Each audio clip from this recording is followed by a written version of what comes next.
नमस्कार, आप देख रहे हैं यंग वार्ता न्यूज और मैं हूं आपके साथ अंकिता नेगी। शुरुआत करते हैं फटाफट अंदाज में हिमाचल की बड़ी खबरों के साथ। कोरोना महामारी से समाज का हर व्यक्ति प्रभावित, सभी एकजुटता से कार्य करें, स्थानीय नगर निकायों के प्रतिनिधियों से बोले मुख्यमंत्री। प्रशासन ने जिला के दुर्गम क्षेत्रों में बनाए क्वारंटाइन सेंटर, कोरोना संक्रमित मरीजों को नहीं होगी परेशानी। समाज सेवी बेला बॉबी मदद के लिए आगे आए, पॉजिटिव मरीजों को अस्पताल ले जाने के लिए शुरू की एम्बुलेंस सेवा। 9459901008 जारी किया नंबर। चरमराती स्वास्थ्य व्यवस्थाओं के खिलाफ PIL दायर, 17 मई को होगी सुनवाई। आयुर्वेद पद्धति से होगा कोरोना संक्रमितों का इलाज, सौंपे 2 वार्ड, मरीजों को दी जाएगी 17 प्रकार की दवाइयां। 17 घंटे बाद ऑपरेशन हुआ सफल, अफीम के 15 लाख पौधे पुलिस ने किए नष्ट।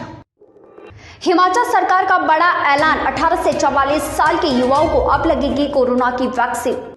12 दिनों के भीतर 2960 मामले ऊना में आए सामने, बढ़ रही पॉजिटिविटी दर। नाचन विधायक ने आपदा से निपटने के लिए SDM को 50-50 हजार की राशि दी। विधायक ने सरकार पर उठाए सवाल, राशन डिपो में बिना अंगूठे लगाने वाले को नहीं मिल रहा, फैल सकता है संक्रमण।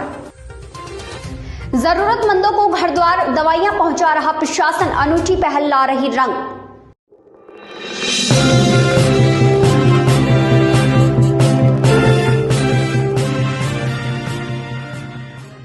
और समाचार अब विस्तार से। महामारी के इस दौर में दवा विक्रेताओं का बहुत बड़ा सहयोग रहा है। यह बात मुख्यमंत्री ने प्रदेश के दवा विक्रेताओं के साथ वीडियो कॉन्फ्रेंसिंग के दौरान कही। उन्होंने कहा कि फार्मा इंडस्ट्री का बहुत बड़ा सहयोग रहा है, जिसका हिमाचल ही नहीं अपितु संपूर्ण देश आभारी है। लेकिन इस महामारी के दौरान अपने डेवलपमेंट के प्रोसेस को भी प्रभावित नहीं होने देंगे। इंडस्ट्रीज चलती रहेगी, यह आवश्यक है। डेवलपमेंट के प्रोसेस क्षण भर के लिए बाधित हुए हो, लेकिन अब यह चलते रहे तो इसका प्रयास सरकार की तरफ से जारी रहेगा।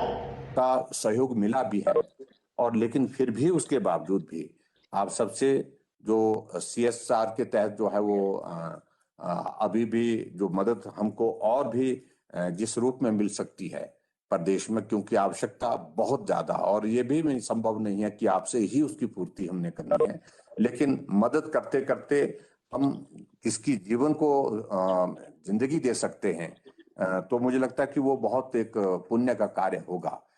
उस दृष्टि से जो भी जिसके माध्यम से हम जो हमारे अपनी इंडस्ट्री के माध्यम से doctor YS Parmar medical college Nahan में चरमराती स्वास्थ्य सुविधाओं के खिलाफ एक समाज सेवी ने उच्च न्यायालय में PIL दायर की है। PIL में कोरोना काल के दौरान लोगों को उचित स्वास्थ्य सुविधाएं न मिलने का हवाला दिया गया है, जिसकी सुनवाई 17 मई को माननीय उच्च न्यायालय के मुख्य न्यायाधीश करेंगे। समाज सेवी आशुतोष गुप्ता ने बताया कि पिछले 1 वर्ष से doctor YS Parmar medical college Nahan में स्वास्थ्य सुविधाएं न मिलने के चलते उन्होंने उच्च न्यायालय में याचिका दायर की है, तो पता चल सके और ट्रांसपेरेंसी बिल्कुल रह सके। साथ ही साथ हमने ये मांग करी थी कि जी उस जो सिस्टम है वो पूरा का पूरा फुल प्रूफ होना चाहिए। ये एक चेतावनी है, अगर ये biological, it can be treated as a biological war also if it is.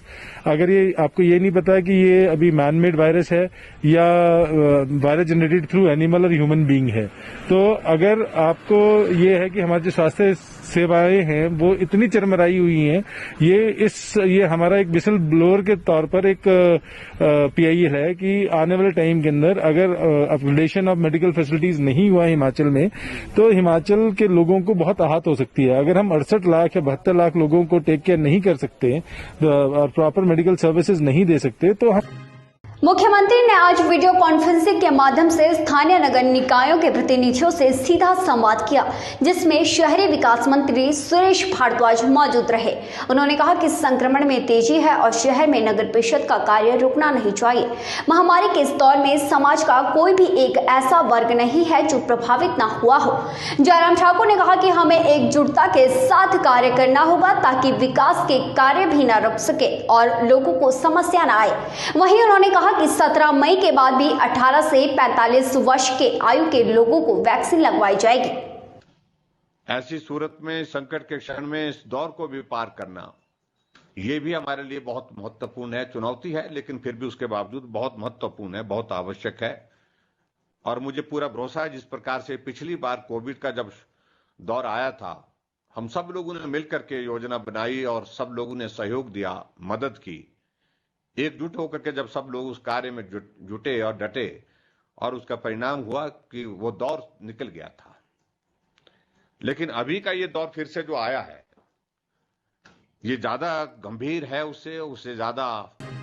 Corona मरीजों का अब आयुर्वेद पद्धति से भी इलाज किया जाएगा। नाहन में जिला प्रशासन द्वारा शहर के कोरोना संक्रमित 2 वार्ड आयुर्वेद विभाग को सौंप दिए गए हैं। दरअसल कोरोना के पहले फेज में भी देखने को मिला था कि सिरमौर जिला में आयुर्वेद की दवाइयां कोरोना संक्रमितों के इलाज में मददगार साबित हुई है। कोविड-19 आयुष अस्पताल नाहन के वरिष्ठ चिकित्सक डॉक्टर प्रमोद पारिक ने बताया कि संक्रमित लोगों के इलाज के लिए विभाग के पास 17 किस्म की दवाइयां पहुंची है, जिसके जरिए कोरोना संक्रमितों का इलाज किया जाएगा। देश से आयुष विभाग ने ये तय किया है कि जो हमारा नाहन शहर है, इसके 2 वार्डों में हम आयुर्वेदिक औषधियां, जो अब सेकंड फेज की दवाइयां हैं, जिसमें आयुष 64, संजीवनी वटी, त्रिभुवन कीर्ति, बहुत सारी टैबलेट्स हैं, बहुत सारे 2 तरह के पाउडर्स हैं जो इम्यूनिटी को बढ़ाते हैं और जो बीमार हैं उनकी जो माइल्ड से मॉडरेट सिम्टम्स हैं उनको भी फायदा पहुंचाने में सक्षम हैं। तो ये सारी औषधियां हम 2 वार्डों में हमारी। लौटते हैं एक छोटे से ब्रेक के बाद।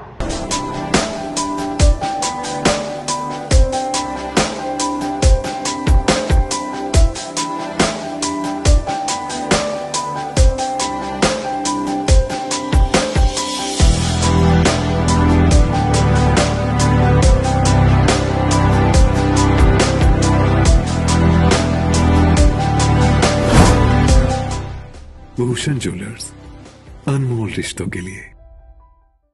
ब्रेक के बाद स्वागत है। कोरोना महामारी के इस दौर में भी बायोमेट्रिक प्रणाली जारी है।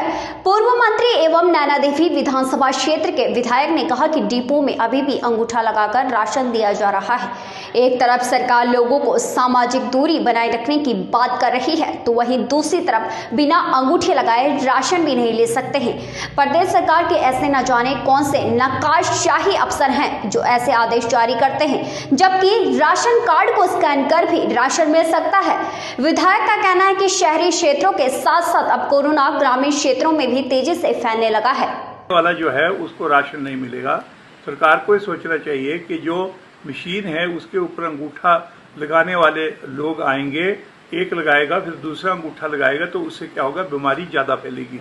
सरकार पहले की भांति आदेश करे कि ये अंगूठा लगाने वाला कोई काम नहीं है, लोगों को जो है वो राशन भी उपलब्ध हो जाए और बीमारी की रोकथाम भी हो। इसलिए अगर ऐसे गलत आदेश सरकार ने किए हैं तो मैं मुख्यमंत्री जी से निवेदन करना चाहता हूं कि उसके ऊपर पुनर्विचार। पत्थर पुलिस ने जौहर घाटी के गढ़गांव में भारी मात्रा में हुई अफीम की भारी मात्रा में हुई खेती को पकड़ने में कामयाबी हासिल की है।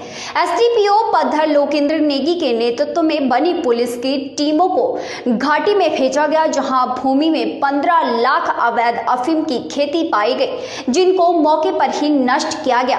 पुलिस ने एमबीबीएस एक्ट के तहत मामला दर्ज कर दिया है। व लोकेंद्र नेगी ने बताया कि इस पूरे ऑपरेशन में लगभग 17 घंटे लगे हैं।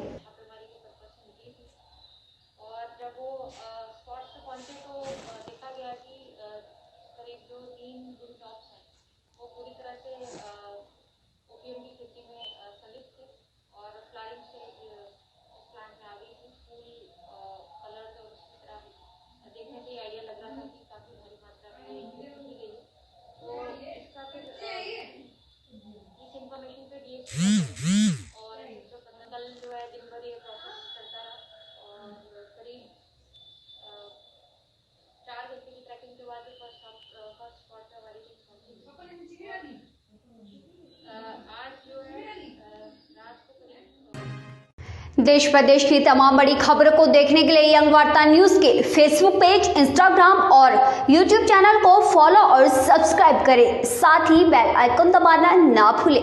इसके साथ ही तमाम बड़ी खबरों से जुड़ने के लिए यंग वार्ता न्यूज की www.yangvarta.com वेबसाइट पर विजिट करना ना भूलें। और आज के लिए फिलहाल इतना ही।